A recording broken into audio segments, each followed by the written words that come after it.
Hello everyone and welcome back to the Brightworks and another couple of matches of Beyond All Reason. Matches today that are gonna be a little bit strange. Very different from the norm, especially because we usually cast 8v8s or the higher team games here.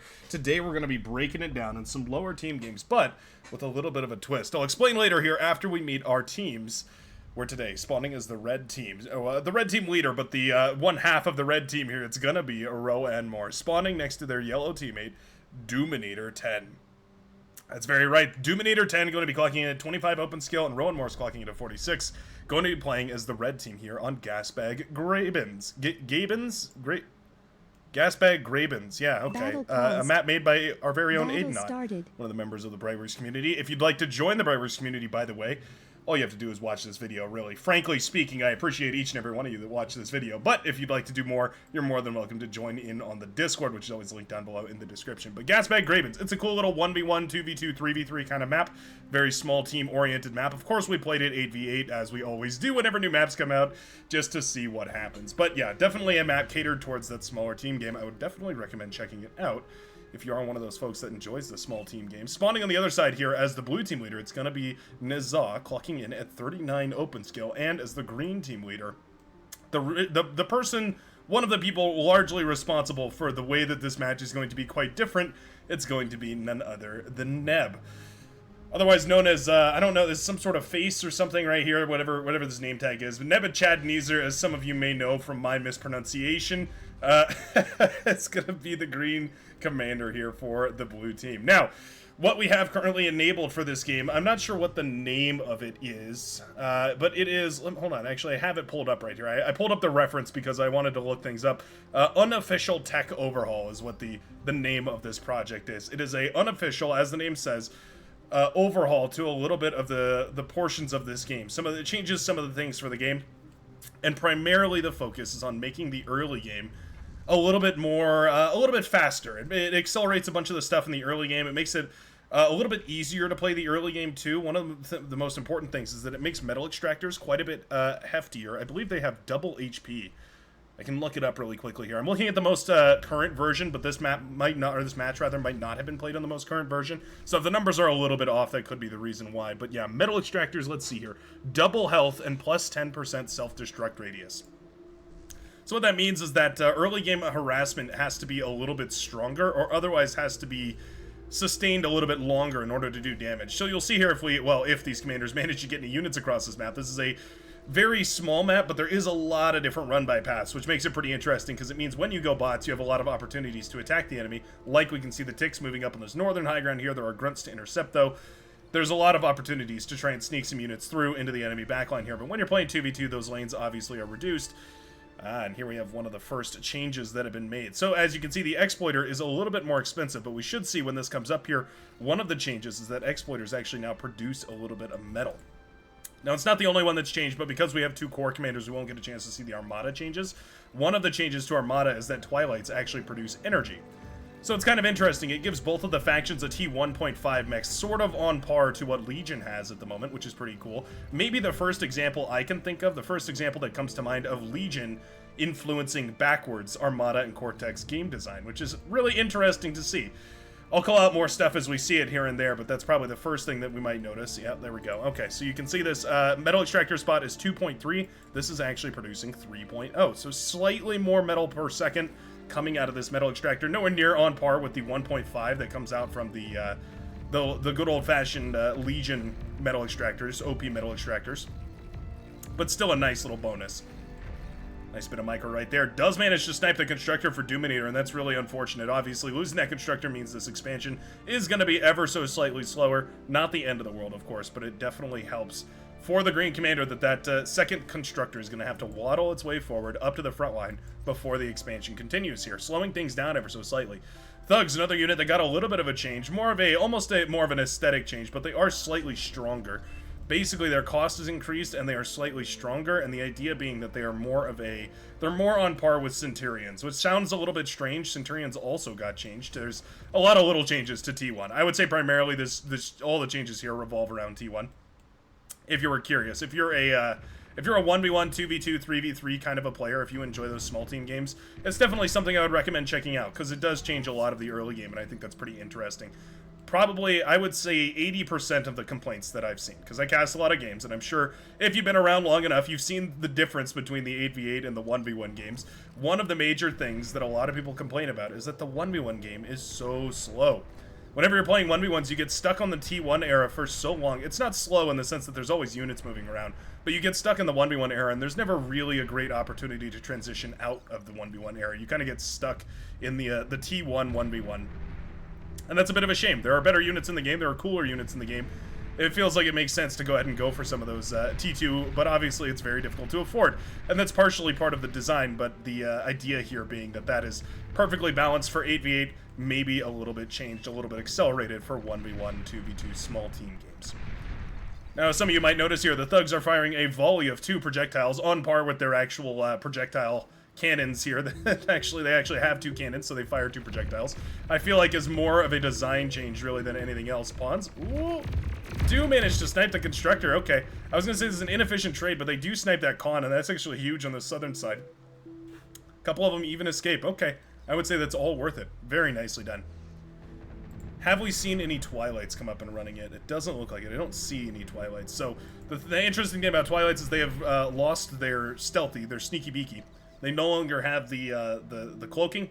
Instead, they produce a little bit of energy, which is quite nice. They are a little bit of an energy boost to a early Armada economy. Allows you to build those mexes and expand while scaling your energy, right? So sort of similar to the way that Legion plays, which is kind of interesting. It almost makes a rock, paper, scissors sort of effect here, where Legion produces the most metal out of their T1.5 mexes. Cortex has the defense, but produces a little bit extra metal. And then Armada have EMP, which is a little bit of defense, but produces a bunch of energy. And the Legion T1 mexes produce a little bit of energy. So they all kind of teeter into the same areas, but don't necessarily tread on the same spots, which, I don't know, I think that's pretty neat. I think it's nifty game design. Now, this is not the only game we're going to be taking a look at here today. We also have another replay that was played with the released mod option that allows for the change to lab prices. And I believe there's some other changes included in that, but the major thing is that the lab prices are changed. You might notice that the lab prices in this game are also changed. The T2 labs are significantly cheaper. Advanced solar panels, significantly more expensive, but they do produce a little bit more energy, which is kind of cool. It's been a heated debate recently in the Brightworks Discord channel about the advanced fusion reactors. I guess it's just sort of part of the community in general. Whether advanced solar panels are even good at all. And yeah, this is an interesting perspective in the sense that it means that advanced solar panels are much more powerful. Oh, what we just saw there was another change to the Cortex. There's so many changes I'm just going over here. But another change to the Cortex lab here. There's a lot to learn when you play this, but it is pretty cool. The bedbug has been added, yeah. So the Corps commanders actually have an amphibious bomb on their T1 laboratory, which is pretty crazy. That is partially to deal with the fact that they do not have Centurions. Centurions, as we hopefully will get a chance to see this game, are goated. Super, super cool. Their lasers have been swapped out for a little energy machine gun. Very neat to see. Nizan, a bunch of trouble over here. Meanwhile, as a bunch of grunts and thugs move forward, thugs much more dangerous than they once were. You have to be careful of them, respect them even, and boom goes the blue commander, just like that. As a handful of thugs marches forward, devastating that commander with a volley of fire. So there's a couple of interesting things that happen when you add an extra projectile to a unit like this. It means that, for one, the damage is a little bit split up between those, so it means you tend not to overkill, actually. It saves you from overkilling a little bit.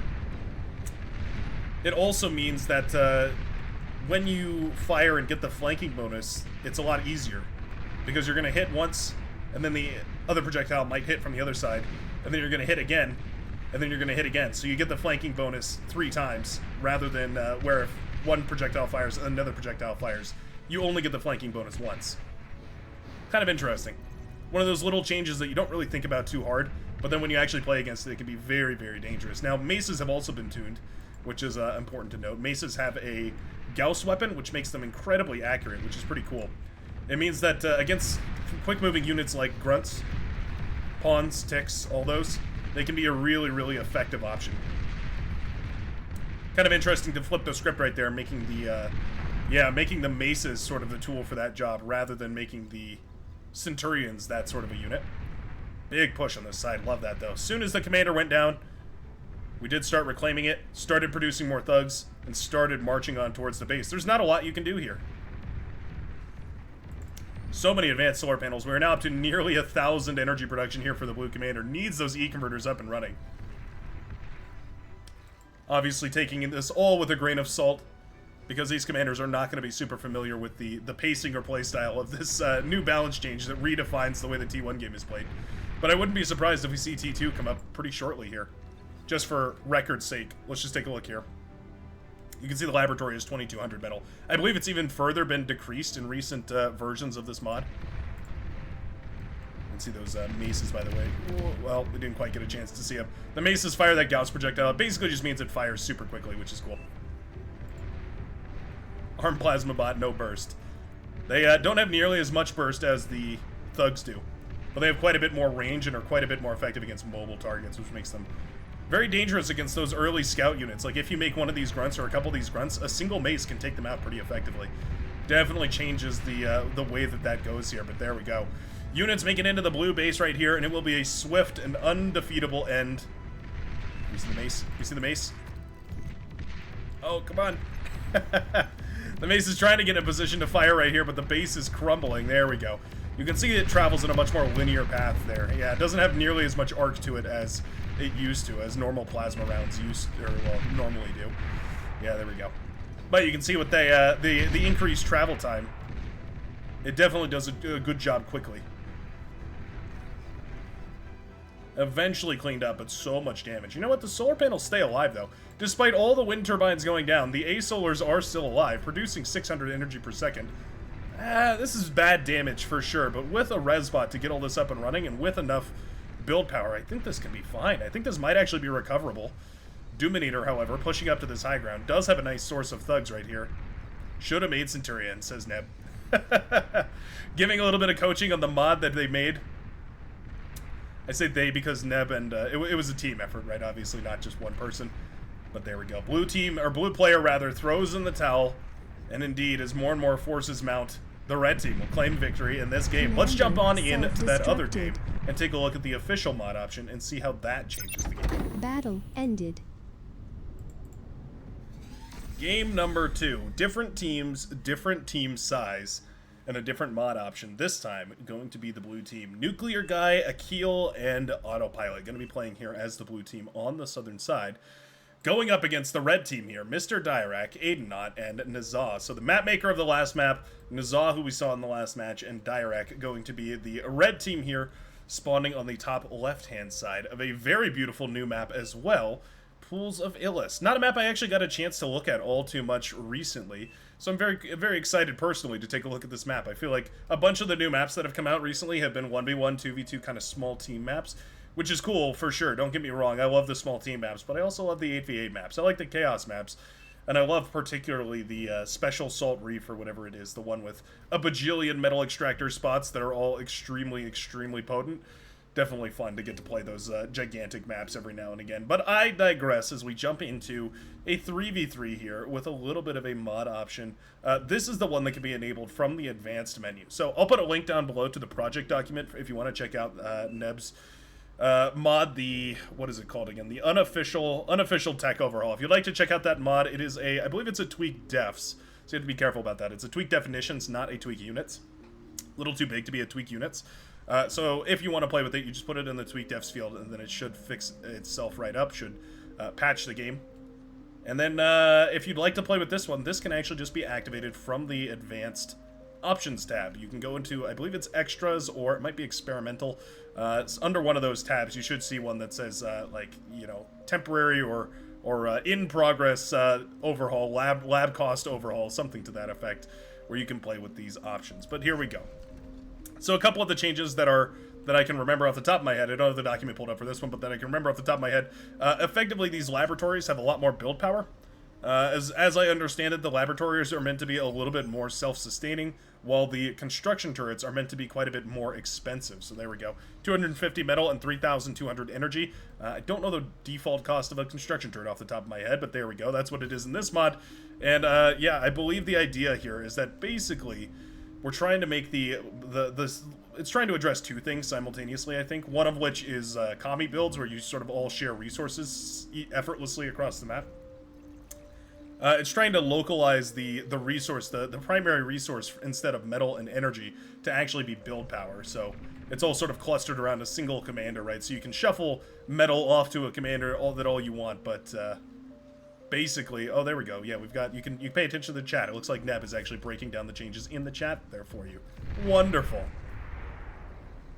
There's a whole bunch of changes, but basically the idea is to make it a little bit easier to build those T1 and T2 and T3 laboratories. They're a little bit cheaper, but they have a slightly higher build cost. So what that means is that whoever has the highest build power is going to be at an advantage to actually go ahead and build those, rather than the ones that just you know, happen to get a kill on the front line first and then have all the metal. Instead, they're going to probably shuffle that metal back to somebody with a slightly bigger or slightly better sustained, slightly better built up economy. All that rambling aside, not really much damage from either of these commanders here, as we do have a couple of ticks trying to defend against a big swarm of pawns headed in. Oh, actually, we're going to defend with some offense. Going for the counterattack here. Yeah, the pawns are going to just run on by, and I think that's a great play. Nuclear guy going for the kill right here. Ah! Cries out in his suddenly a couple of these pawns leak through, and they will start to make their way towards a whole bunch of these metal extractors. Now, we have defensive pawns to come out here, but at the very least, one of these mechs will go down, and I would expect to at least see two. Radar tower in a little bit of trouble here as well. It will fall. And these pawns need to keep on moving. If they can push into this base and kill the build tower at the very least, I think that would definitely be worth it. All these units trying to jump on top of these pawns here, get as good of a trade as they can, and I think eventually they will clean it up quite nice. Alright. Are we going to be addressing the little army of ticks that's now headed into the base? Nuclear guy changing course and walking, well, trying to walk anyways, towards them over on this side. We're starting up more and more pawns, trying to continually build up that army, but obviously if you don't have an economy, you don't have an army. There we go. Ooh, pawn tries, gets the leading tick. Ooh, gets a second one, but the third will escape. Oh, no. Now you're in a horrible situation. Do you self-destruct the metal extractor, or do you just let it run on by? Oh, you kill it! Wow, with 0% HP remaining, the metal extractor does stay up and running. Ooh, a little bit of a comm duel going on over here. Mr. Dirac slinging D-guns like it doesn't even matter, like they don't cost 500 energy per blast. And TM Autopilot just going ahead and building up one of those good old-fashioned LLTs. Not the end of the world to push into one of those LLTs with a couple of these thugs, but as soon as there are units out on the field, suddenly it does turn into, what are we doing? A little bit of a battle, I was going to say. I really am not sure what Mr. Dirac was up to right there, just sort of throwing out D-guns left, right, and center for some reason. There we go. Oh, we have Centurion moving forward. Centurion with their little laser beams that we all know and love, looking to fight the red commander. Yeah, they want to blast away at that commander. Ah, but those D-guns hurt so bad.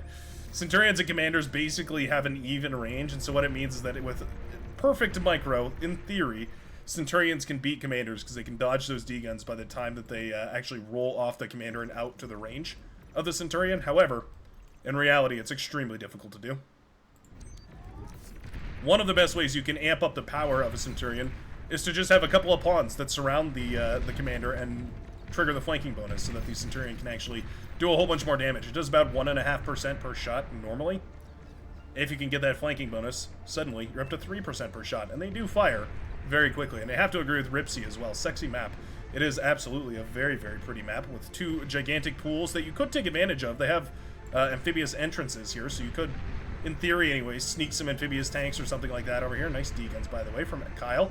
The Green Commander does manage to blast down those thugs right here, stopping the push on this northern side, and suddenly Nizah is going to be completely cut off, and in a 1v1 sort of a situation. A ferocious fight in the midsection here as Autopilot continues to battle it out against Mr. Dirac, and we do have that T2 laboratory. Alright. 1,900 metal, 16,000 energy, and you can see the build cost right there in green on the right-hand side, on the bottom left side of the screen there. It is 33,600. Now, I don't know what it is normally. That's one of those stats I haven't bothered to memorize yet. But as you can imagine, that is quite a lot. That's a lot of build power that you need. And so as you can see, 2 minutes out on this laboratory from a single turret. And, well, you can imagine doubling the turrets halves the time.